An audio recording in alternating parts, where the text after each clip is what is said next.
Welcome to the Business Buyer Diaries. My name is Nathan Platter. I'm a full-time employee, and I bought a business. I did everything right, from finding the deal, handling all the due diligence on 63 opportunities, and ultimately bought a profitable gym. And boy, was I in for a big surprise as a new owner. I chronicled everything in real time, including the biggest wins to the stressful nights at 2 a.m. I'm sharing my journey without sugarcoating anything, so you don't make the same mistakes that I did. Here's today's episode. So I'm realizing there's the business fallacy of, what is it? Sunk cost fallacy. Basically, like if you've been involved in something, or like to double back and change your mind, you'll have to go through that same growth pain all over again. It's like the classic example, guy and a girl, they've been dating for 4 years or whatever. The guy says, yeah, I'm never going to get married, like ever. And the girl realizes, well, I can either stay with this guy if she wants to get married, or she can end up leaving and find a new boyfriend, get engaged, and get married. But in the sunk cost fallacy, you tell yourself, well, I'm 4 years in. If I leave now, it's going to be a waste.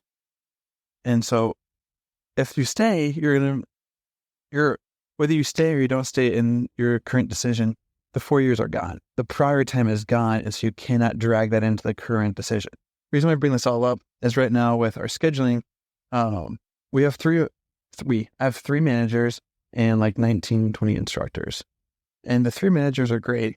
And each week we have to schedule the next week or two for instructors, and there's like 19 instructors. Now the instructors have day jobs. Some are teachers, some are parents, some work on a corporate setting. So everyone has like different nuances. And so with our scheduling tool, instead of like a Google Sheet or whatever, we pay for a subscription. It's like $100 a month. And it, people type in when they are available, when they're not available. And then the system says, oh, Mary, you're Monday morning. Tom, you're Tuesday afternoon. Willie, you're Wednesday morning, like that kind of thing. It puts people in schedules.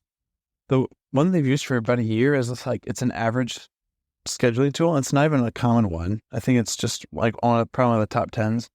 And through the transition, we're having to renew our 1-year annual subscription to get like a good pricing on it. And so it's been a pain to watch the manager go through. Everyone has to create a brand new account. They can't use their current email address. They need like a brand new account. And so Willie now has like Willie 2 or like Willie the 2nd, because he can't use the same username for this company because he's working at one of the other studios. So like people have to create new usernames and passwords for multiple shifts, which is a pain. And as we redo it, I just did a quick search and I found a couple common ones that like restaurants use, that hospitals use, that like catering companies and other like restaurants use, that have lots of like part-time staff, lots of crazy schedules, and you have to coordinate under one work schedule. And I'm not on the ground, so I don't know like all the nuances, but these other ones I think are about the same price and probably a little bit easier to work with. And the manager wants to keep using the prior one. And so I didn't really push it. I wanted it to be their decision. But I'm kind of regretting. I wish I had advocated more for a different software before we committed and spent $1,000 on the new one.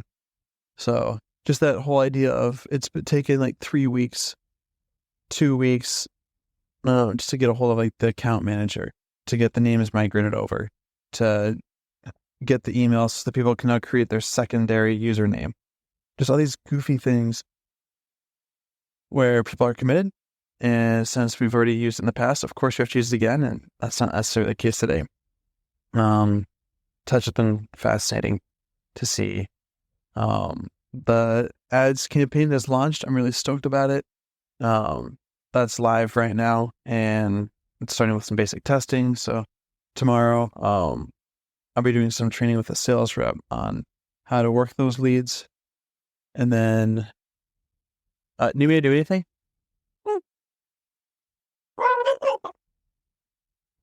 I'll finish up this memo quick.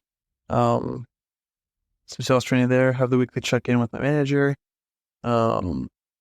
We made the offer to the new part-time manager, which is really great. I'm really excited to have the new part-time manager on board. And then just realizing there's so many things that have to happen to keep things chugging along. It's just kind of strange how many little things go on. And as a reminder, this is for a profitable, sustainable, growing business. And these are all the headaches of a good running business. I can't imagine what you sign up for one that's not doing very well. And so I'm learning more and more.